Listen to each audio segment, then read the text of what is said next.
Good afternoon and welcome to Washington Post Live. I'm Michele Norris. I'm a columnist for the Washington Post. The murder of George Floyd awakened the public to racial injustice and just how pervasive it can be. Floyd's life and enduring legacy are explored in a new book called His Name is George Floyd: One Man's Life and the Struggle for Racial Justice. It's written by my colleagues, Robert Samuels and Toluse Olorunnipa, and they both join me today. Thank you so much for being with us. Thank you for writing this book. I'm so glad that I'm able to conduct this conversation because this story means something special to me. It hit me in a special way because I grew up just blocks from where this happened. So, uh, again, thank you for taking the time to dive into this story in the way that you did. I'm going to begin with you, Robert, because you told our colleague Eugene Scott in a Twitter Spaces conversation that you don't often get a chance to write the second draft of history. Journalists are usually writing the first draft. What were you able to say in the research and the writing of this book that perhaps we didn't fully understand when we were first covering the story back in 2020? There were so many lingering questions. I think what happened when George Floyd died was it caused a lot of external conversations. A lot of people asked, what can we do? What have we done about systemic racism? Where are our faults? And lost in that was the humanity of George Floyd himself. And so when we started this project, we knew that we wanted to show the world that George Floyd was loved, that he was ambitious, that he was persistent. And we hoped that by showing who George Floyd was, we could help see who we are as a society and start thinking about ways to create a better tomorrow. Tolu, when you were covering this story and we remember your coverage, at that moment where you're thinking, I can't let this go. This is a house I have to dwell in for a while. I have to dig deeper into this story. Did you know that you wanted to write a book about this eventually?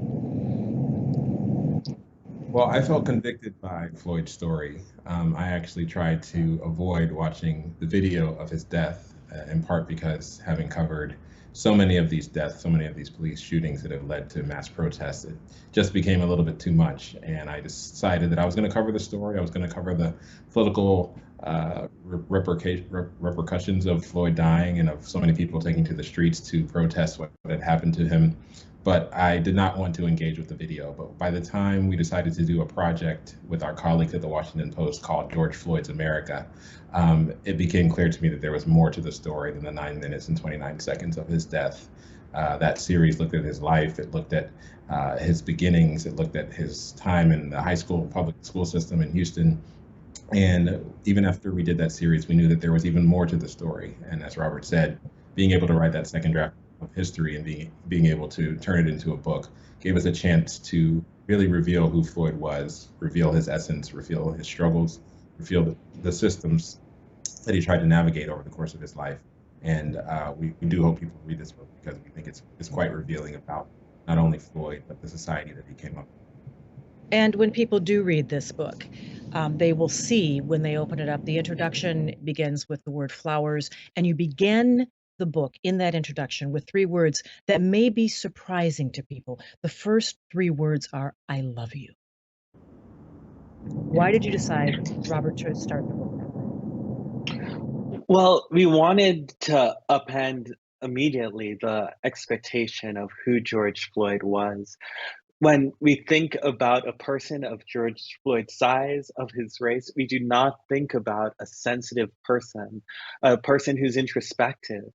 And the fact that he said these words to people constantly throughout the course of his life showed the type of person he was and what he wanted to do. You know, Decory Lawson, he says, uh, George Floyd believed in giving people flowers while they were still alive.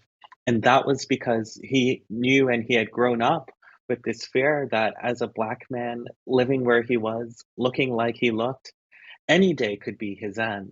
And so he wanted to make sure people knew that. Robert, he was 6'6", over 200 pounds. The book reveals that he was very insecure about his appearance. And you said, being a big man in America like this, and I know that sometimes Black men have to I feel like they almost have to inoculate other people's fears because their size, their color, their Blackness enters the room before they do. How did he comfort others? How did he comfort himself around others as a result of that? It's funny, Michelle. One of the things that we learned was his friends would say George Floyd had a bit of the opposite of a Napoleon complex. That when he'd go into a room, he'd be so self-conscious and wanting people to like him that he'd greet people immediately, so people could know that he was a good person, that he was a gregarious person. He loved complimenting people. That was one of his skills that helped people know they were safe and secure about him. And the thing about his body, when we first started this reporting, I had a sense that maybe he had an interesting relationship to his body because he had grown up believing that by bulking himself up, by looking that way, this was his way out of poverty. This was what was going to be the thing that would allow him to get that football scholarship, to allow to lift his family to new economic heights. And when that doesn't happen, he's left with this cruel contradiction, right? The thing that was supposed to save him is the thing that makes him a threat. Ultimately, when Derek Chauvin puts his knee on his neck, the one explanation that has ever been revealed to the public is that Derek Chauvin said it was because he was a big guy. He was a big guy with a multifaceted personality. To his friends called him Big Floyd. And given what we just heard from Robert, I'm not sure if he liked that or embraced that or not, if that just sort of, leaned into the things that made him uncomfortable. But the people who knew him best called him Perry. Can you tell us a little bit more about his personality? And we're learning about George Floyd, but who was Perry, the person that you best knew? Junior was his full name, and his members called him Perry by his middle name. He had the same full name as his father, and he grew up first in North Carolina, where his ancestors were from, and we have an entire chapter on his ancestry going back to the 1800s, showing the family history, the strong family history, the proud family history that it included at one point a wealthy landowner who owned more than 500 acres of land as a Black man, as a former slave, an enslaved person in North Carolina, and was able to amass a great amount of wealth. Floyd came from that stock, and unfortunately he came into the world poor, in part because racism had impacted his ancestors and stripped them of their wealth before he came into the world.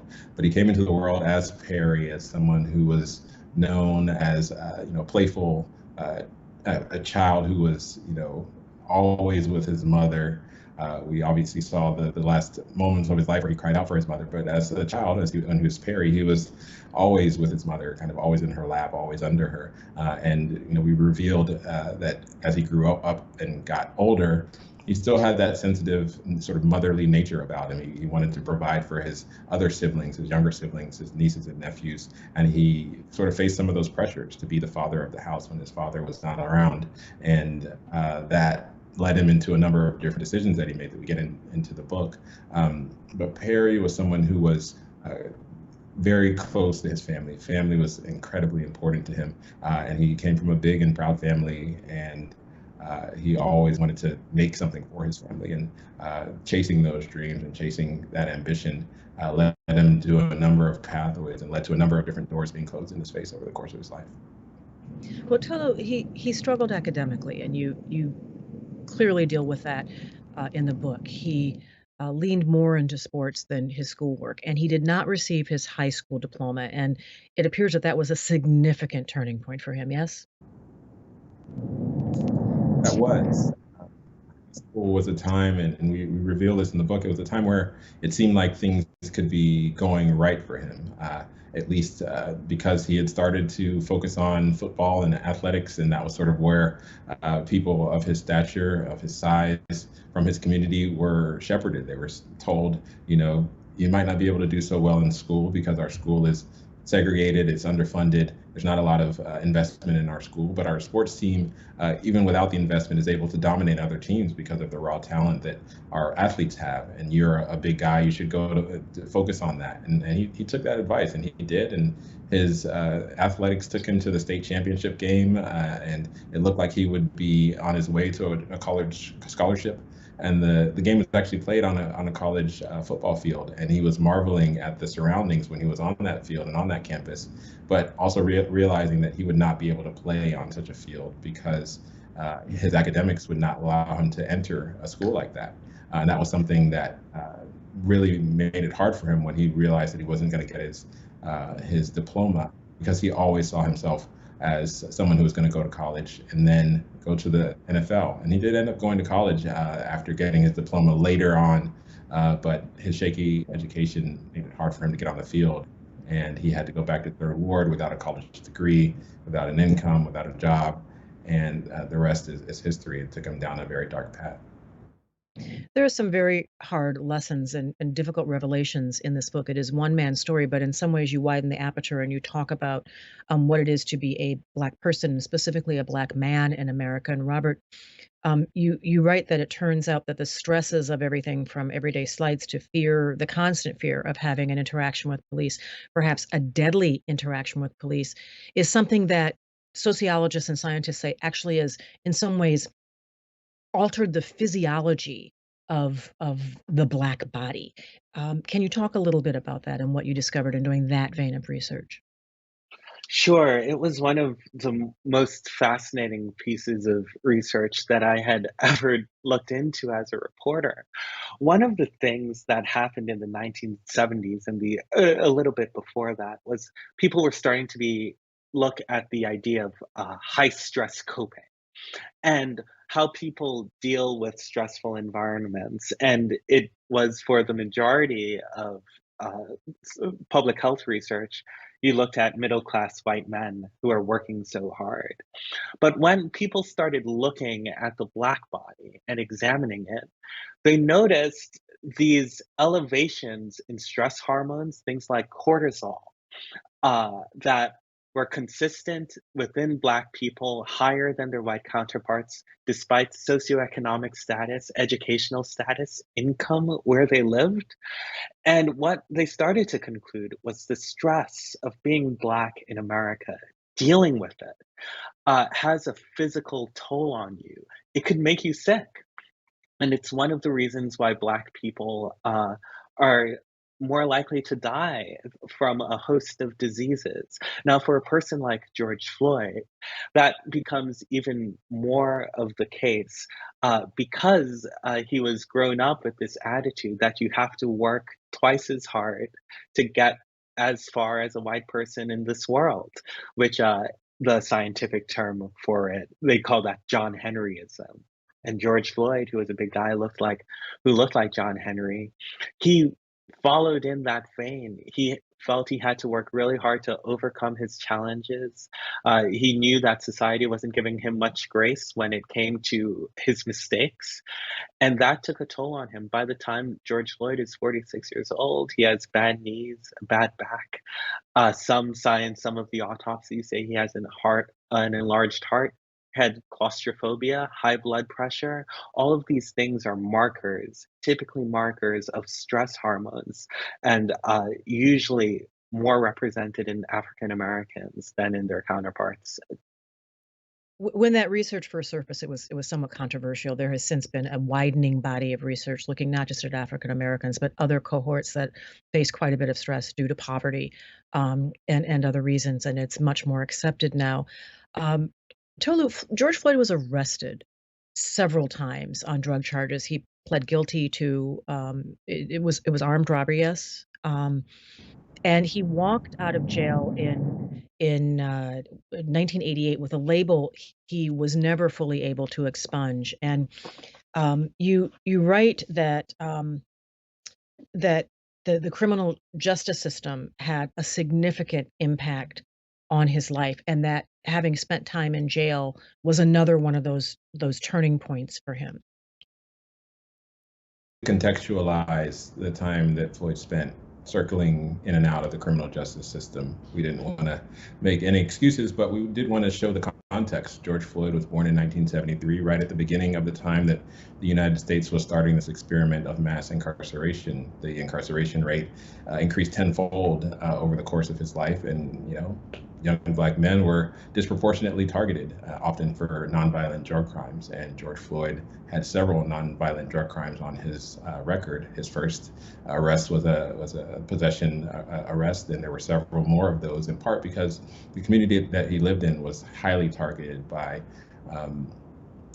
police officers in Third Ward, Houston. What we also looked at was some of the research that showed that Black Americans and Americans of all different races use drugs around the same rate. There's not a big difference or big discrepancy in the usage of drugs. But when it comes to arrests for drug possession, there's a huge discrepancy. There's a huge difference.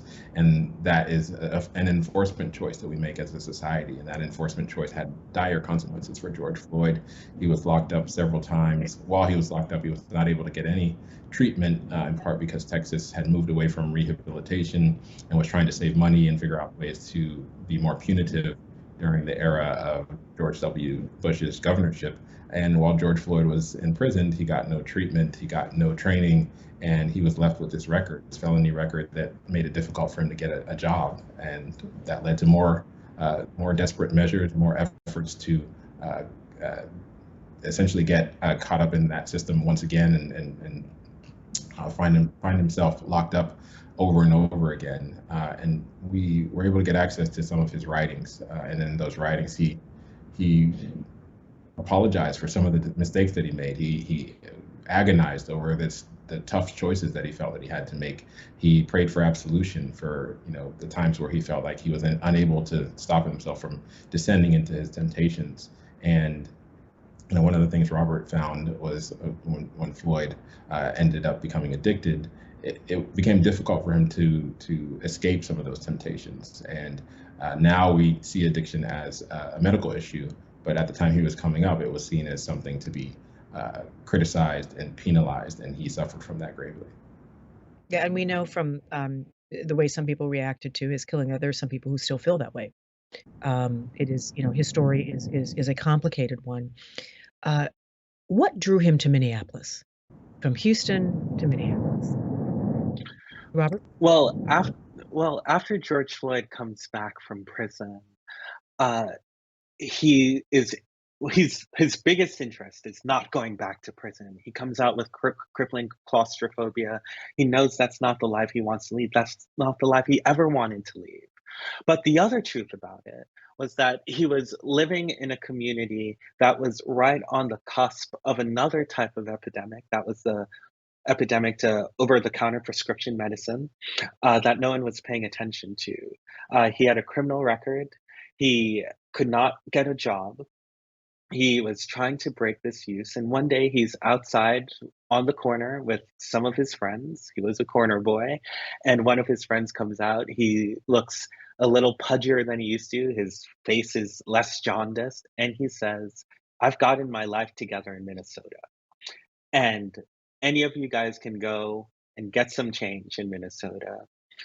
George Floyd wanted that change, so he hooked up with a pastor who has a church, and his main ministry was to be able to try and get people out of addiction.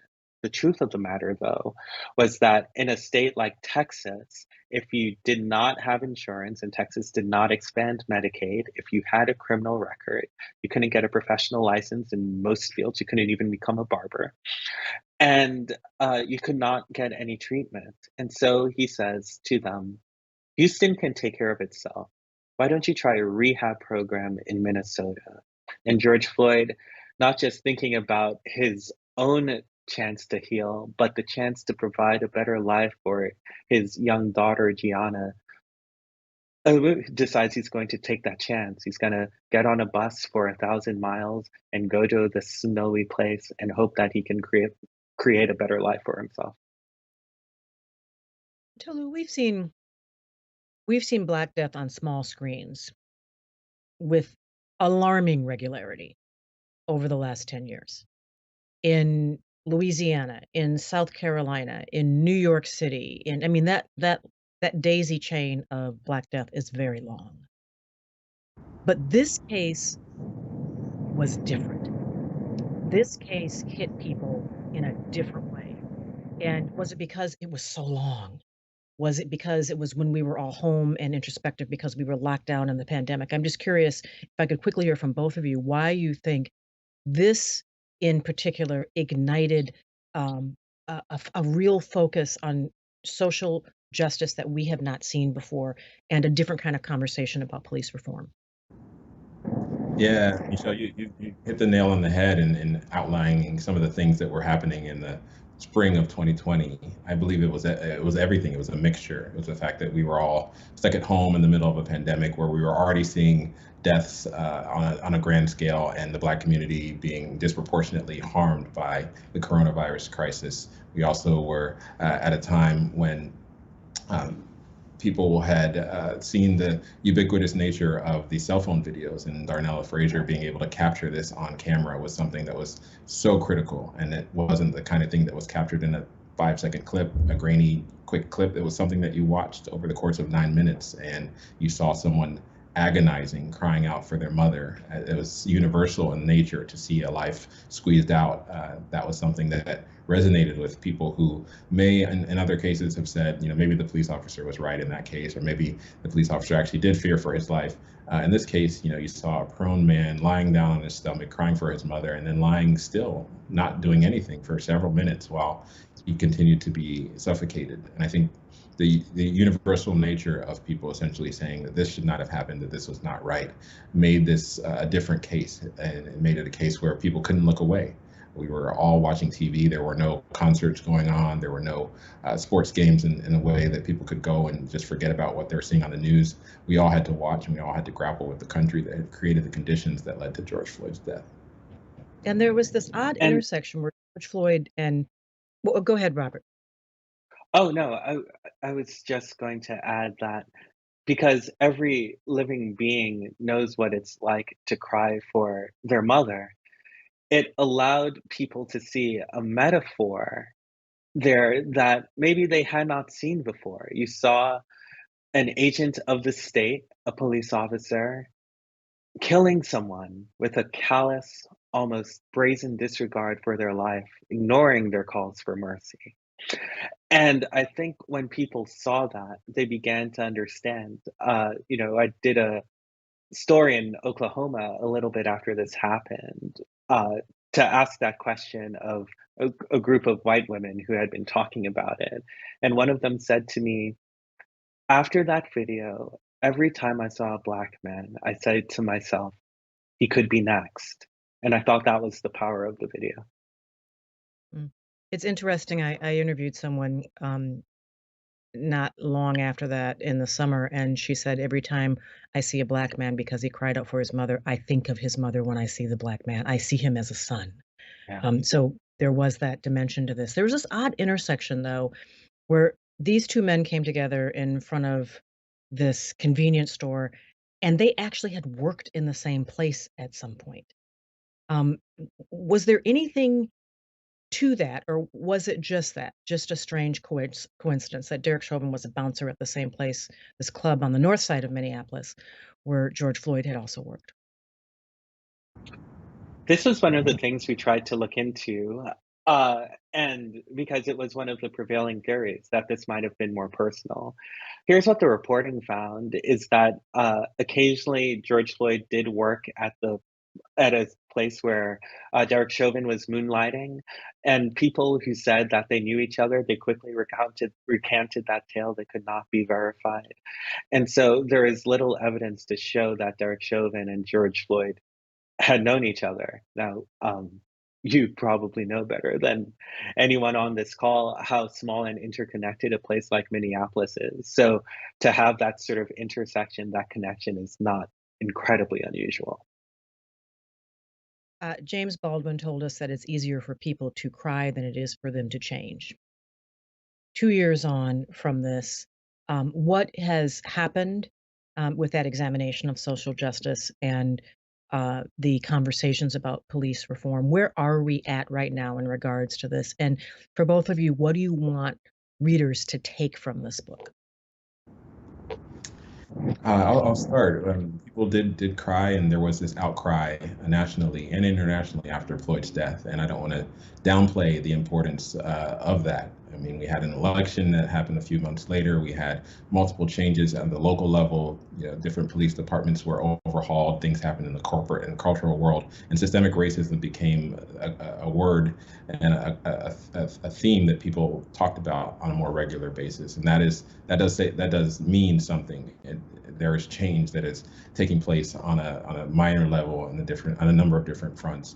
But when it comes to the kind of broad, sweeping legislative change that people thought might happen after George Floyd died, the kind of civil rights bill that might happen to change and reform policing or change and reform systemic racism on a broader level, we saw that just get swallowed by our political system, which tends to grind complex and nuanced issues to a halt. And that's what happened with policing reform. That's what happened with a number of different measures on a national level. And I think one of the things we want people to take from the book is that, this is a country that has a long and proud history of progress, and sometimes that progress happens in fits and starts. And one of the most important parts of making progress is, being educated and dealing with issues that involve nuance and complexities on the level. And sometimes that is difficult in our political environment. But we hope that people from all different political stripes will read this book and re-examine some of the views that we have about where this country is and what it's like for someone like George Floyd, and how we might be able to change it in ways so that Floyd does not, start off his journey years before he meets Derek Chauvin in such a precarious way. And if maybe that happens, maybe he's on a pathway in which he never encounters Derek Chauvin, and we never have this kind of outcry again. Robert? Yeah, well, one of the things I can't stop thinking about is the look in George Floyd's eyes when he first encounters the police officer. And in those eyes, I think a lot of people who are Black in this country knew what was going on. He understood something about America that others did not understand. When folks read this book, I hope they understand and they get to know something else about what George Floyd thought he understood about America. It was a place that could change, and a place that he held on to a stubborn hope that people might see him differently and might treat him differently. And when these protests broke out, so many people also held on to that stubborn hope that things can be different if we look and acknowledge the problem and the lingering racist history that lies within this country's fabric. And so when people read the book, I hope they understand this twin lenses. One, George Floyd's look at the reality of the situation, but they understand George Floyd's larger outlook on the possibilities of America, and that readers will get a chance to think about it, join in, and try to make the country a better place. The place where this happened is the intersection of two fairly busy streets, but it was was a quiet place. It was a neighbor. There's a gas station. There's a convenience store. There used to be a pizza parlor. There's a big park, large church not far away. Um, Working class community, but it's completely changed into a monument that is always evolving. Um, People go there to think, people go there. I was there, and there was a group of a basketball team from Milwaukee, and every one of those children of different races were all weeping, leaning into each other. I was there once when someone came to represent the police officers who we felt were not well represented there, and wound up having at first a difficult, but then a longer conversation that I don't know if it was productive or not, but there were people who were talking to each other who probably wouldn't otherwise. So there's people that gather there all the time. Both of you, what do you think should happen to that space for Minneapolis, but also for what it represents? I was going to say for the country, but these were global protests that acknowledged what happened in Minneapolis. So your book is in some way a monument to his life, but what should happen to that space in terms of remembering what happened there? I think it's important that people continue to remember what happened. It's so easy with our news cycle and with so many things that have happened over the past 2 years that we could easily forget what happened in the summer of 2020. What happened was a historical event in this country. We saw people from all different walks of life taken to the streets under a similar cause to say systemic racism, to say police brutality should not be welcome in this country that we all call home. And I think, having a monument, having at least one way to remember what happened in 2020 so it doesn't get forgotten. We're not policymakers. We're not going to prescribe exactly how we should remember this. But one of the things we wanted to do with our book was to make sure that we document this for history. This was a historical event. We want to make sure that people knew what happened before Floyd died, what happened on the day he died, and what has happened since. And we think it's important that people remember that, just so that we can see where we are as a country and make the progress that we need to make in order to hopefully avoid, a similar thing happening again in the future. Robert, last word from you. Well, inside George Floyd Square, and I spent a good amount of time there, including with some of George Floyd's family and some of the people who look at the square. One thing that I think our book shows, it talks to everyone from people who went to high school with George Floyd to his second grade teacher to the president of the United States himself. And all of them have equal footing in the book. None are more elevated than the other because we all sort of have to figure out how to tackle systemic racism together. And when I think about what's happening at George Floyd Square, which is, one of the more controversial issues in Minneapolis, it reminds me of the importance of listening to communities, of understanding the context in which they live, and trying to come up with good solutions for them. And that's what we hope that the book accomplishes. That's what we hope gets accomplished in that neighborhood, because it feels to me that the context of people's lives should be what drives discussions more so than the whims of simply looking at policymaking or intersection. Tolu Olorunnipa, Robert Samuels, thank you very much for joining us. The book is called His Name is George Floyd, One Man's Life and the Struggle for Racial Justice. It's out today. Hope you will find it. Hope you will read it. Thanks to both of you for being with us today. Thank you so much. Thanks so much.